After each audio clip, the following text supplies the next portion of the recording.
Thank you, everyone, for being here. I have to say it's really quite a pleasure and an honor to be able to give this presentation this morning. As a professor, we don't often get the opportunity to present about our work to such a diverse audience with different backgrounds. So for me, I really appreciate everyone being here, being interested in the kind of work that I'm doing here. And so I look forward to first sharing some of my work and then engaging with you afterwards for questions. I'm going to start with a story. When I was in grade 2, I remember my older sister came home from class. She was in grade 5 at the time. And she asked me this question: if a tree falls in the forest and no one is around, does it make a sound? And of course, I was 7 years old at the time. And so obviously, a tree, when it falls in the forest, of course it makes a sound. And my sister, as older sisters do, she was very pleased that I had maybe not gotten the right answer, and she tried to make fun of me about that, as older sisters do. And for the rest of the evening, I wouldn't hear anything other than that. And so the next day, when I went to my grade 2 teacher, Mrs. Brandis, and I asked her the same question. So if a tree falls in the forest and no one's around, does it make a sound? Because I explained the whole situation. Obviously, it makes a sound. And she explained to me, well, actually, my sister, unfortunately for me, was right. In that, in this case, because sound is definitionally not just the vibrations that the tree causes when it falls, but it's also the fact that it's processed in our ears and as part of our nervous system. As a result, sound, yes, technically, is only heard if someone is there to hear it. But the vibration is caused in any respect. And so when I heard that, my immediate reaction at the time, which I remember, was that just didn't seem fair. That why should some trees, when they fall, be heard, and other trees are not? That wasn't right. And so I told Mrs. Brandis, we need to mobilize. We need to go into the forest and make sure that every tree that falls is heard. Now, thinking back on it several decades later, I sort of wonder what was going on in her mind when the 7-year-old was telling her that we had to mobilize our grade 2 class, go into the forest. Justice is at stake. And I don't know what she was thinking, but her response was really quite thoughtful. What she said is, well, we could go out there and make sure every tree that falls is heard. But if we are out there, maybe we should make sure the tree doesn't fall in the first place. I'm going to tell a second story. And of course, this presentation's not about trees. I'll leave that to the amazing environmental science scholars on campus. My lecture is going to be about international law, and when international laws fall, who hears them, and what do we do about it? So I'll start with a second story. It was October 31st, 2014, so just over 3 years ago. I was giving a guest lecture at the University of Ottawa Law School. And so as a global health lawyer, of course, I was talking about global health law. And specifically, you might remember, it's around that time that Ebola was occurring and spreading in quite a menacing way in West Africa. So this was a virus that traditionally had been present in sub-Saharan Africa in very particular places, suddenly emerged almost a year before this date in West Africa. It was not known at that time to be Ebola. It was discovered a few months later, and it spread in a very unfortunate way. And so coming later than through the summer and in the fall of 2014, you might remember that the world kind of went crazy about Ebola. And so on October 31st, I'm giving a lecture on global health law. Of course, I'm talking about Ebola. And most specifically, because I'm talking to law students, I was talking to them about the international health regulations. Now, the international health regulations is a treaty. It's a treaty that 194 member states have agreed to. And really, that treaty is all about governing what countries are allowed to do in the context of a pandemic. So if a pandemic breaks out, what is Canada allowed to do? What is Switzerland allowed to do? What is Uganda allowed to do? And the idea behind that treaty is that there's a grand bargain. The grand bargain is that we desperately want countries to alert the world when they have an outbreak, a new infectious disease outbreak within their borders, right? So if Canada has an outbreak, the world wants to know about it. The challenge is, countries like Canada and others are maybe disincentivized from letting the world know that there's this thing going on within their countries if they're worried that those other countries will impose trade and travel restrictions against them. So again, why would Canada want to let the world know that maybe we have an infectious disease outbreak happening here if there's a worry that other countries will then institute trade and travel restrictions against Canada? Now, I have good faith that Canada would still let the world know, but maybe other countries wouldn't. And so we have a treaty. A treaty, the strongest commitment mechanism possible, whereby states can make binding commitments in order to ensure that as many states as possible alert others in the world community to when things happen. And so my students, where I was guest lecturing on October 31st, 2014 at the University of Ottawa, those students asked me, okay, Ebola is happening. What's Canada's response going to be? And I told them, well, what I know is that what Canada's response is not going to be. It's not going to be instituting trade and travel restrictions, because that would be against the international health regulations. And then we delved into all of that in the class. What I didn't know, unfortunately, at the very same time that I was giving that guest lecture, just down the street on Parliament, the Minister of Immigration announced that Canada was imposing visa restrictions against people from West Africa. So this is a ministerial order subject to the Immigration and Refugee Protection Act, which was basically telling Canada's customs officials and broader immigration apparatus that Canada will no longer be accepting visitors who are from Ebola-affected West African countries, effectively shutting off travel between Canada and other countries, and those West African countries. And so literally I had just been telling the international law students at the University of Ottawa about one thing, and then at that moment, our government was doing something else. And when I walked out, I thought it was maybe one of the more embarrassing professional moments of my life, given literally when the students walked out of class, they knew that, or thought that I didn't know what I was talking about. But from a legal perspective, of course, I did. And what was really tragic, though, in my mind, is that something that happened was actually in violation of international law in a way that actually undermines this broader system. And so it's not just me, though, that thinks this. I think one thing that became clear is that there were others who began to take notice. And so this next slide is not my slide. This is a slide from Vox.com, which is the world's largest digital news media company based in the US. And their headline read, "Canada's Ebola visa ban is dumb, xenophobic, and illegal." Let me walk through that, why they did that.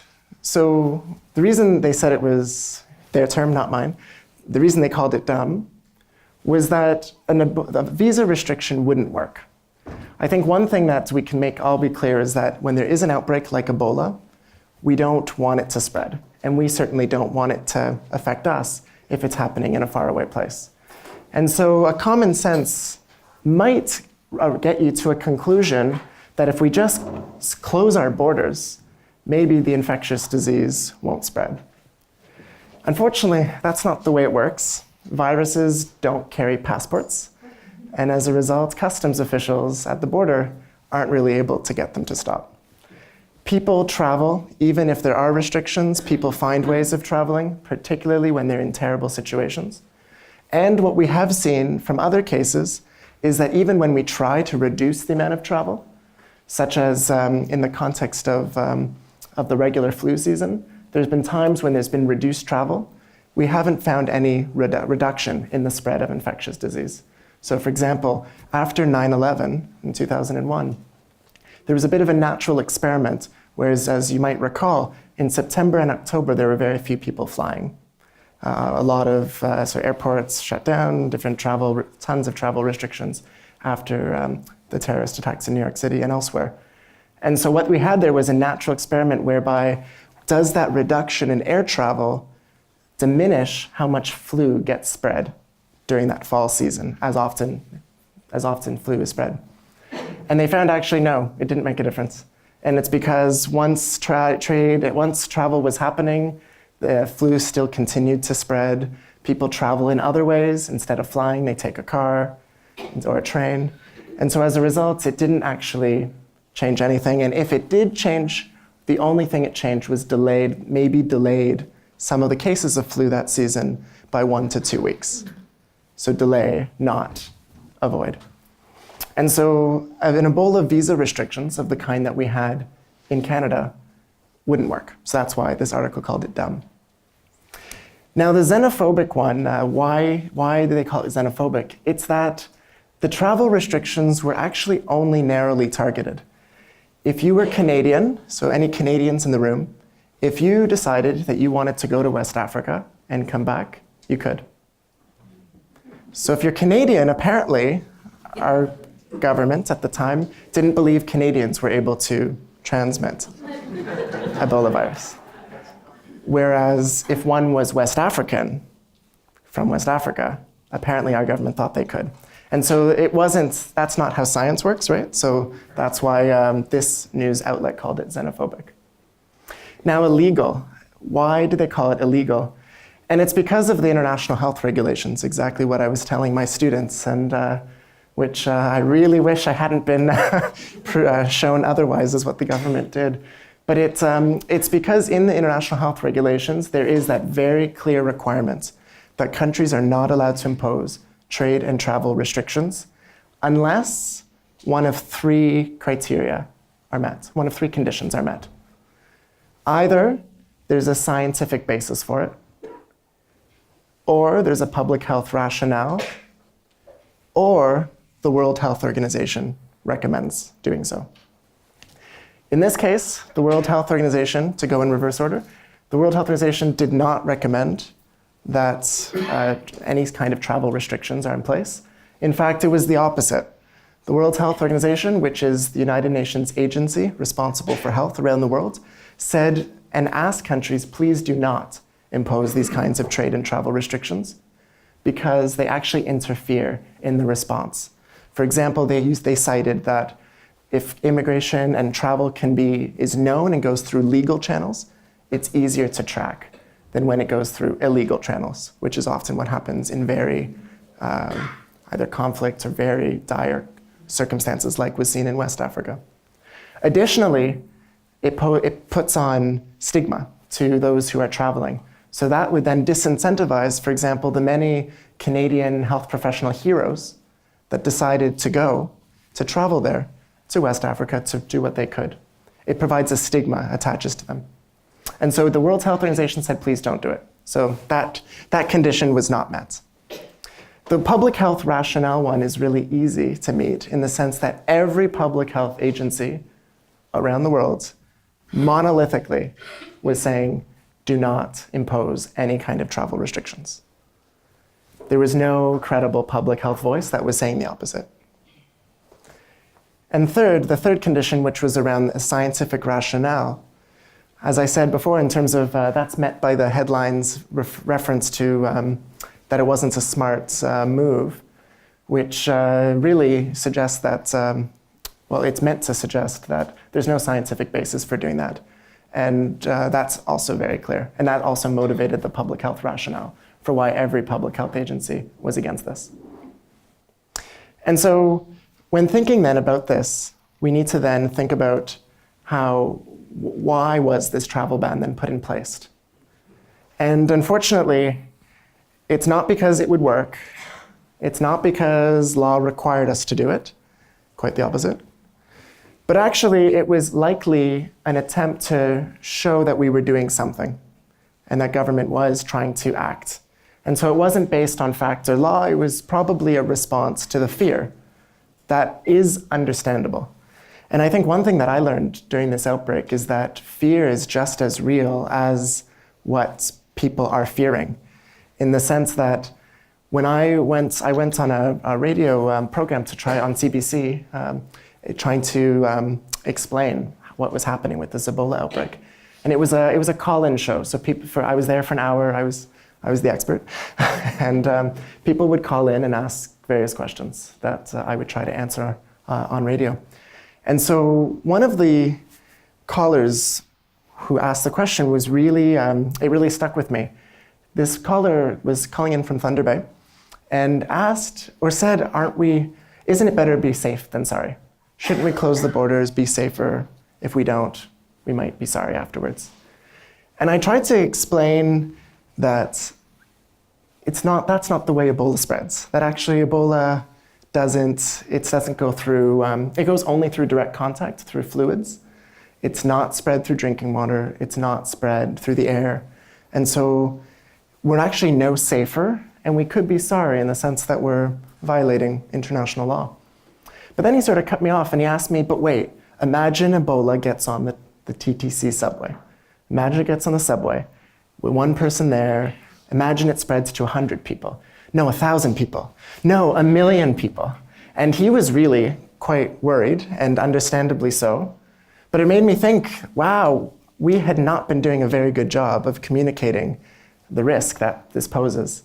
And from a Canadian perspective, Ebola really presented almost a zero risk, in the sense that how many times do you come in contact with people's blood, urine, feces? In Canada, that's very rare.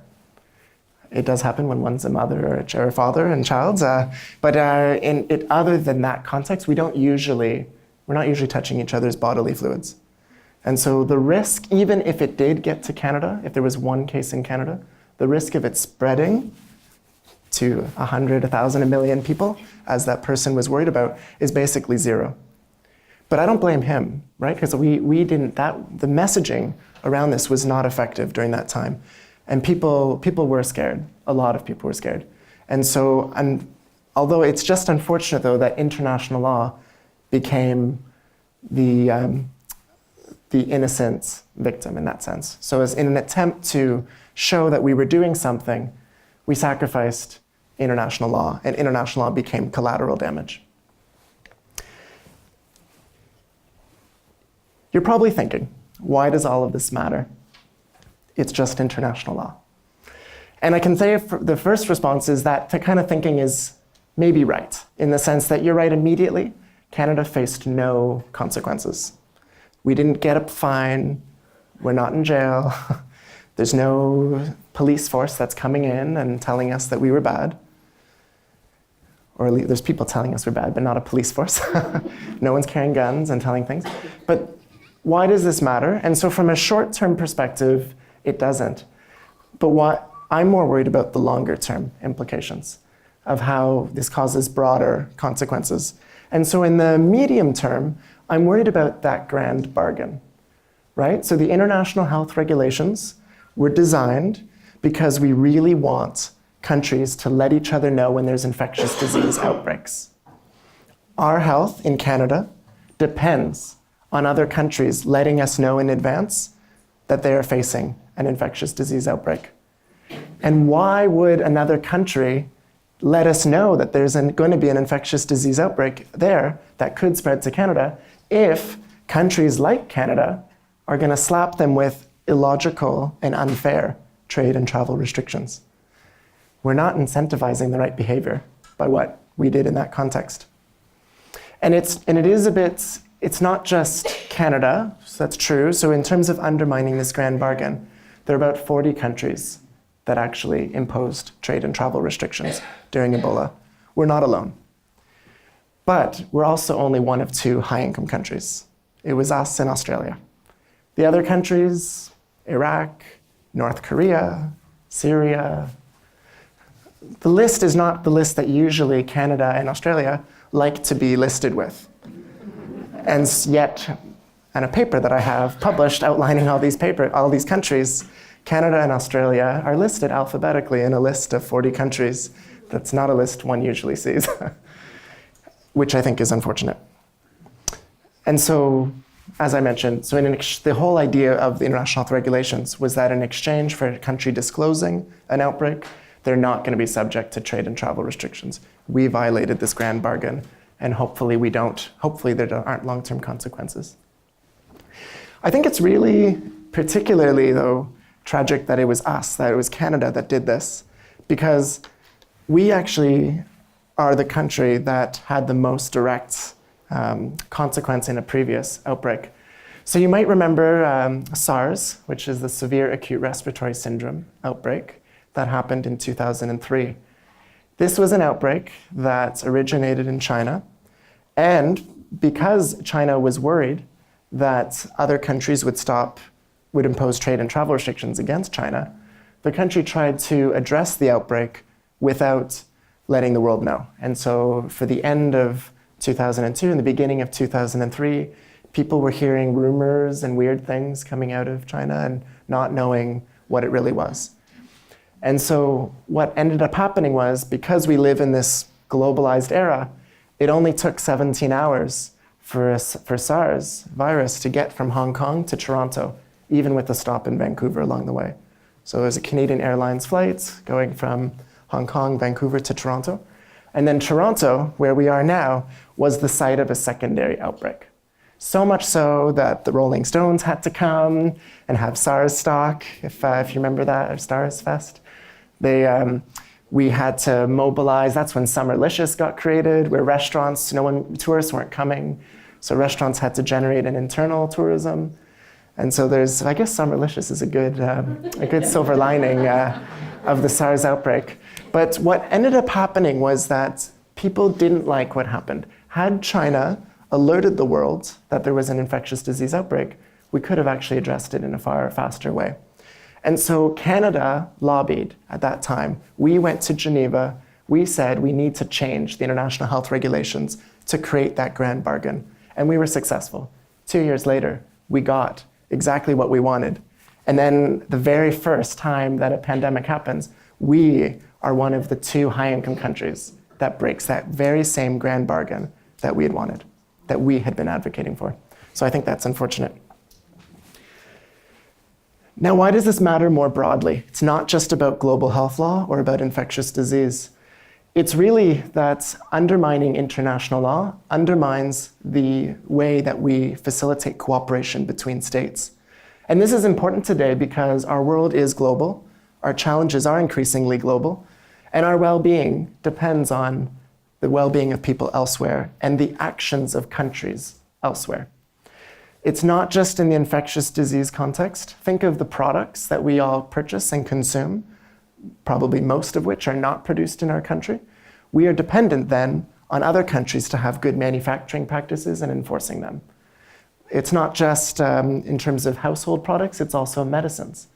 50% of our medicines that we consume are actually made in other countries, or 50% is made in China. Many more than 50% are made in other countries. And so again, we're dependent on other countries to ensure that what we do here is helpful. Air pollution, like viruses, does not carry passports. And so as a result, if in the US there's air pollution or across, and if it spreads across an ocean, we are affected even though we didn't create it, and there's nothing that we can do about that. So our health, our well-being depends on the action of other countries. And unfortunately, international law is the strongest commitment mechanism that we have. And international law is certainly not perfect. There's no police force. There is a court. There's an International Court of Justice, but it only hears 2 to 4 cases per year. And so even there, yes, there's a court, but there really isn't a court, or at least not one that's available for the particular issue that we might care about. In fact, in global health law, the last time the International Court of Justice, which is part of the UN system, the last time it heard a global health law case was in the 70s. And so that was a really important case all about the roles and authorities of international institutions. Law students will all study that case, but it's not actually about global health law. So in fact, the last time that the court really grappled with health issues was even before that. So we have our strongest mechanism is international law, even though it's not the best mechanism. But hey, if we want to solve global challenges, if we want to address climate change, if we want to solve conflicts, if we want to promote higher air quality, we need to use the best that we have. And so a lot of my own work is all about how do we uphold this and how do we protect this mechanism and make sure it can be as effective as possible. And so when we think about it then, in some respects, our future or our future well-being depends on the rule of law, the rule of international law. It depends on other countries following this law, just like we are supposed to be following it as well. And I think one thing that we have to think of is that it's not even just when it comes to infectious disease, it's not even when it just comes to other issues, that we can say, like, okay, maybe Canada can break that law, but not this law. Unfortunately, law doesn't work like that. Canada can't pick and choose which treaties to follow without encouraging other countries to do the same. And so where we might not care about it when it's about a small infectious disease, although I think we all do here, but we might not care about it when it's about something small, a small outbreak happening in one part of the world far away. But we do probably care about it when it comes to human rights, and when it comes to chemical weapons, and when it comes to nuclear weapons. And so if we want to make sure that those laws are upheld in the various contexts that we really care about it, we also want to make sure it's upheld in all other contexts. And then ultimately, what this means, though, is that we need a system whereby international laws are more than just the words in which they're written, that they're worth more than the keystrokes in which they're typed on a computer. And unfortunately, as I said, we don't have a police force, we don't have a court. And so we need to be looking for alternative ways of upholding international law. So when Canada, for example, during Ebola, when Canada broke the treaties, as I said, nothing happened, or very little happened. Canada was not taken to the International Court of Justice. Other countries that were affected, I mean, imagine if the West African countries took Canada to the court. You can imagine the government would suddenly cut off development assistance that might otherwise go, and there'd be real consequences. Often it's the poorest countries in the world that are on the other end of when countries break international law, and they have the least agency and the least ability to actually assert their own international legal rights. And so we can't depend on states sometimes to defend themselves. As I said, the court only hears 2 to 4 cases. So we need alternative ways of addressing this.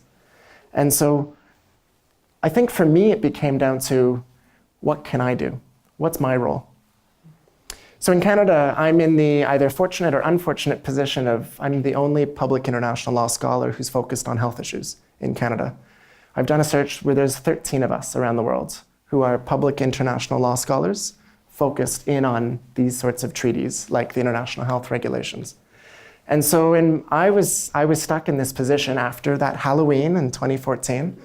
What do I do about all of this? What does a one-person advocacy campaign look like? And so for me, in some respects, it didn't look like much, right? There's only so much that one person can do.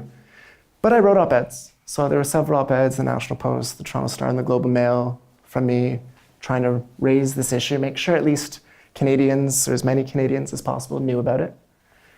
I did 31 radio interviews. When anyone who wanted to hear me, I was willing to speak to about this issue, making sure, first of all, did the government know that we were breaking international law? Just making sure. Once I found out, yes, they sort of knew it, or at least they learned it and weren't willing to correct the action. And then it was a matter about, okay, how do I make sure though that Canada doesn't, that we don't fully undermine, that we know that we're doing this and that Canadians know this too. And so I did what I could, and I think I thought of it in the context that international law professors are uniquely positioned to provide that accountability function, to preserve and uphold the effectiveness of international law. And why do I say that? It's because most international lawyers in Canada actually work for the federal government. Most work for Global Affairs Canada, our foreign ministry, right? And that makes sense. There aren't, how many times, everyone in this audience has probably hired a lawyer at some point, hopefully only for good things. But everyone here's probably hired a lawyer. Probably none of you have hired an international lawyer before. And that's because international law, or public international law specifically, is all about the law between countries. So who hires international lawyers? It's countries that would hire international lawyers. And so in Canada, most are working for the government. As a result, they're not going to be, even though I have since learned that those lawyers did their job in providing memos to political officials, letting them know we're about to break international law. They can't go public with it. They couldn't let you know about it because they'd be breaking their solicitor-client privilege, and that would be inappropriate. So it lands on the law professors. And unfortunately, or fortunately, depending on how you think of it, I'm in the position where I'm the only one in Canada who's focused on these kinds of treaties. And so I felt that I had an obligation to do it because of my unique position. And because of the fact that I'm at, for example, in a university context where I could pause things and say and refocus energy elsewhere, and because I didn't have to worry about losing my job, it made it so that I was able to do this in a way that most people can't do. And so I felt obliged to do it. Now the good news, or maybe the good end of the story, is that eventually this died down and Ebola was no longer the same threat that it was. There was a change in government, and 3 days after the Liberal government's cabinet was sworn in, I find myself in the United Kingdom. I was at a conference, and I get a phone call on my cell phone. Now, I never get cell phone calls. No one knows my cell phone number. Everyone emails me. That's just not a thing that I get. And so I take out my phone and look, and it says Jane Philpott. So at the time, she'd just been appointed Minister of Health. I was like, Jane Philpott? Why is she calling me? And so obviously it's not going to be her. I pick up, I say hello, and it's actually her.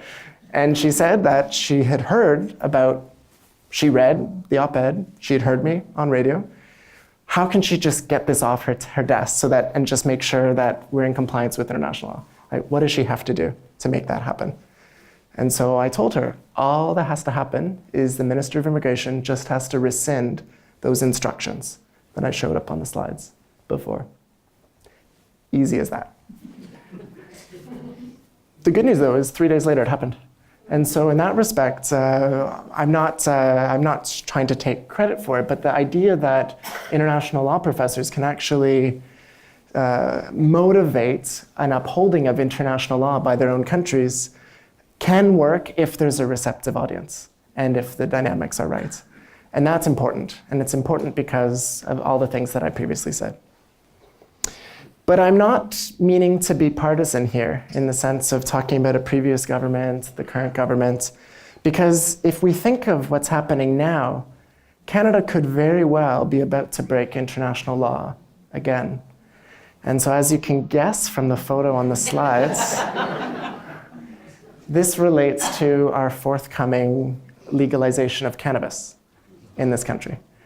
Now, this is one of those things where, as a public health researcher, I'm very excited about the legalization of cannabis. There are lots of good public health reasons for doing it, and I'll explain some of them in a second. But as an international lawyer, I'm horrified in the sense that the thing that I went through 3 years ago is occurring again now. And so specifically, the legalization of cannabis is going to violate 3 United Nations drug control treaties that we're, at least currently, obliged to follow. So the way that narcotics get controlled globally is that it's a pretty complicated system, but at the heart of the system are 3 treaties. The first is the Single Convention on Narcotics. The second is a Psychotropics Convention, which then includes chemicals and artificial narcotics. And third is a Trafficking Convention, which is really focused on reducing the trade and the travel of narcotic products. And so all 3 treaties have very specific prohibitions that require its signatories, which include Canada, and 100 and something many countries. It requires Canada to actually have state punishment for the possession, use, manufacture, or sale of narcotics, including cannabis. In fact, for some reason, the treaties actually specifically talk about cannabis, whereas most other drugs are just referenced in a schedule, whereby the treaties say any drugs listed in the schedule countries have an obligation to have state punishment for the possession, use, manufacture, sale of those products. And then the next line is countries have to have state prohibitions for cannabis. It was very specifically listed there. And so as a result, when we legalize cannabis, we're about to break 3 United Nations drug control treaties. This is something that's been mentioned in the news. And my worry is that Canada has not yet announced a plan to actually address these treaties. So whenever you have an international legal obligation, there's always options. There's always ways of making sure that you can be in compliance. Thus far, we have not yet been told by our government how, when July 1st, 2018 rolls around, and when cannabis is supposed to be legal, how are we going to make sure that we're not breaking these 3 UN drug control treaties? Now, before I say anything more on this, I definitely want to clarify. These are not good treaties. The 3 UN drug control treaties were really devised at a time that it's from a different era, in that these are treaties that call addiction evil. They treat addicts, people who are addicted to narcotics, as evil, which is not today the way that we know addiction as a medical problem should be addressed, right? So we want people who are facing addiction and drug use challenges to be cared for by health professionals rather than cuffed by hesitant police, right? So in that context, these are not good treaties, and they require that. And so as a result, we want to probably move beyond that historic era, the war on drugs, which has not worked, and we want to move to a time where we can actually use evidence-based policies and where these products can be made, hopefully not so widely available, but sufficiently regulated that they're regulated for quality. Because one of the challenges that we see, for example, right now in Canada, is that cannabis is being laced with other products like opioids and things, rat poison, and so people don't even know what they're getting. And so, of course, the use of cannabis is not good for one's health, but if people are going to use it, and Canadians are using these products, then personally I would prefer them to be safe, or safer, I should say, safer than, for example, if they're laced with other products that criminals are putting into them, either to make them more addictive or to make their own costs cheaper in selling them. And so we do want to move in this direction, but not at the expense of international law, not making international law collateral damage, because breaking treaties is also bad, as I mentioned before. Now, going right away, there's other countries in trying to get away from this unfortunate drug control regime that currently exists. There's other countries that have taken different approaches that have not got them on the bad side of the law. So, for example, when we think of cannabis, we often think of the Netherlands, where and in fact, many people think that actually in the Netherlands, isn't it already legal? Well, no, it's not. In the Netherlands, there is actually still a criminal prohibition against cannabis. The only difference is that in the Netherlands, they've announced that they're not enforcing it.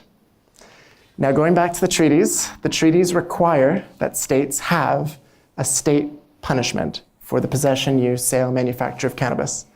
The treaties do not require those state punishments to be enforced.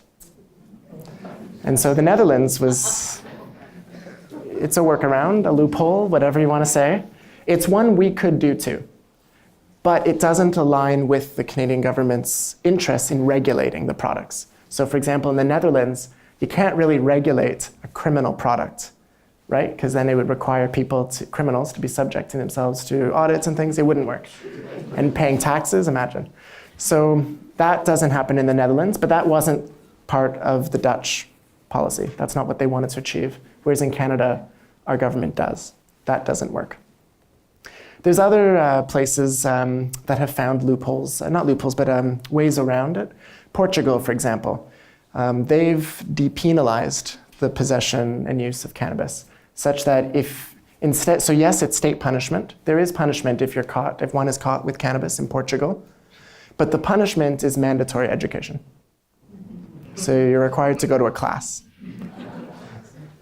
like this one, where you learn all about cannabis. And so it still is a state punishment, but it's not on your record, and it's done in a positive, light way. Another example would be actually what Bolivia has done, not in the context of cannabis, but in the context of cocaine, or coca leaf, actually, more specifically. So in the treaties, in the UN drug control treaties, there's always a provision that says that if these treaties are run contrary to your own domestic constitution, then your constitution prevails, and then you don't have to follow that exact provision. So what did Bolivia do?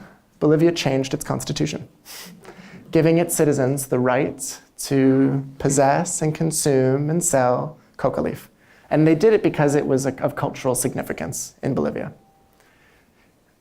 Canada could do that, but imagine amending the Canadian Charter of Rights and Freedoms, a new section giving all of us in here the right to consume cannabis. Imagine. So that's not going to happen. And I don't think that would be an appropriate use of our Constitution either. So there have been workarounds. Other countries have done that. But the reason I mention this is because I think the key is that we actually have options. We can have our cannabis cake and eat it too. And yet, we don't yet know if we're going to have our cannabis cake and eat it too because the government hasn't yet announced it. And so I think just to outline a few additional options, because one option, we could change our constitution. I think everyone here would agree that's not a good option. We can do things like just announce we're not going to enforce the criminal prohibitions, but then that doesn't get us all the way to where the government wants to go. And that actually specifically wouldn't allow them to do quite a few of the things that they want to do, like tax the product. But there are other options. So another one would be to try to convince as many countries as possible to actually change the treaties. These are old treaties, they're outdated, a lot of countries don't like them. Unfortunately though, I don't think that's actually feasible either. There's a lot of treaties that are actually, if they were changed, they'd want to make them even stricter. You might be surprised to hear there's 32 countries in the world that have capital punishment for trafficking in cannabis. Imagine a 16-year-old selling a joint to their school friend and then being subject to capital punishment, death, in 32 countries in the world. It's crazy, actually. And so the type of would those 32 countries allow a change in these treaties that lets Canada legalize this substance? That's not going to happen. But it is an option. We haven't tried it. The other one, which I think is more promising, is which is taking advantage of another exception in the treaties, which is called the scientific purposes exemption. And what that is that in the treaties, it specifically says that governments are allowed to make cannabis available to people if it's for a medical purpose, which is how we already have medical cannabis. So either for a medical purpose or for a scientific purpose. Now, mostly the scientific purpose exemption is for people such as who might be in a life science building, for example, in a lab trying to better understand the chemical properties of cannabis. But maybe another way of thinking of that scientific purposes exemption could be to run a big natural experiment, a large cohort study, trying to understand the population health impacts of a country legalizing cannabis. And a population that we need the power of, let's say, 35 million people to do it. All of us in this scientific study. And so that's another potential way of doing it. Now, the challenge with going that route is that our government has already announced why it's legalizing cannabis. And so part of taking advantage of the scientific purposes exemption is that the government would have had to say, we're doing it for science. Or not necessarily the only reason, but one of the reasons is that we're doing it for science. Unfortunately, the government has never said that. I've tried to poke them to say that. I've met with lots of people trying to promote that. My law students, brought a report together explaining why exactly and how, that there's existing case law from the International Court of Justice that supports that view. But it's undermined by all the statements made to date about regulating it for, safety of children and in order to tax it and such. Science isn't mentioned. So really that leaves us only with one other option, which is to withdraw from these treaties. And so every country is, as part of having a sovereignty and being its own country, is allowed to accept which rules it follows and which rules it's obliged to follow and which rules it's not obliged to follow. Just like people here, you have a right to decide whether you're going to enter into a contract with another person or not. Countries have that same ability. And in these treaties, there's actually a specific provision that allows countries to withdraw. The challenge is they have to give notice. We can't just withdraw and then the next day legalize cannabis. We have to give notice.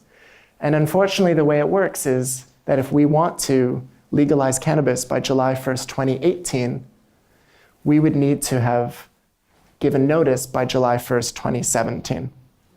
So it's at least a year notice, although the provision's a bit more complicated than that. But if it's basically at least 1 year, we passed that point. And so I had met with everyone I could. I had op-eds, I was on the radio, trying to get Canada to give notice. Because the worst case scenario is we just rejoin, right? If they decide to pursue another option. Unfortunately, July 1st, our sesquicentennial anniversary came and we did not give notice, and we still haven't given notice. And who knows whether we're ever going to. And so my worry then is, as an international lawyer, is I'm seeing sort of the repetition of the same thing. And hopefully I'm just trying to do my best to do my part, raising awareness of this issue as an issue, and trying to constructively find ways forward. And more specifically, here I've created, my research program is called the Global Strategy Lab. And so what I do is we're always trying to find out really ways of addressing global health challenges by helping countries work better together. We're trying to explore how can countries make commitments that actually make a difference to each other. And the existing commitments that are made, how do we make them as good for health as possible? And so how do we do this? We do this in several ways that I've been doing for quite a few years already. The first is we help provide legal interpretation for existing international legal instruments. In the sense that, for example, like today, talking about why Canada's legalization of cannabis will break these 3 UN drug control treaties, I'm trying to bring clarity to what the law allows, what it does not allow. In the former case of the international health regulations, it was all about why is Canada imposing visa restrictions not allowed to do that? Whereas when the United States, when they only required all traffic from West Africa to be routed through one of 5 airports in the US, why that was allowed. The reason is because it didn't delay travel by more than 24 hours. But a lot of my work then is about trying to disentangle what's allowed, what's not allowed. Second is I do something called legal epidemiology. So this is a term that it's a new field of study where really we're trying to use the power of epidemiologic methods, so like quantitative methods, in order to better understand which laws have effects, why, and how can we change laws to make them even better. So this is part of the recognition that international law is a pretty weak instrument, but because it's the best we have, how do we make it better? That's what I'm trying to do. And so what we're doing is we're bringing together many different studies that have looked at which types of treaties have had different impacts to better understand how do we design treaties of the future so that they're going to be maximally effective.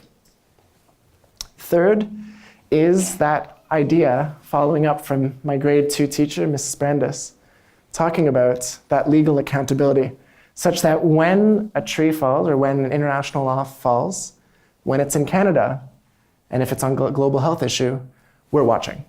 So our lab, we're making sure that Canada is upholding, or we're doing our best to try to help Canada uphold its international legal obligations, just like other international lawyers are doing it in other fields, in other sectors, as well as other lawyers doing it in other countries.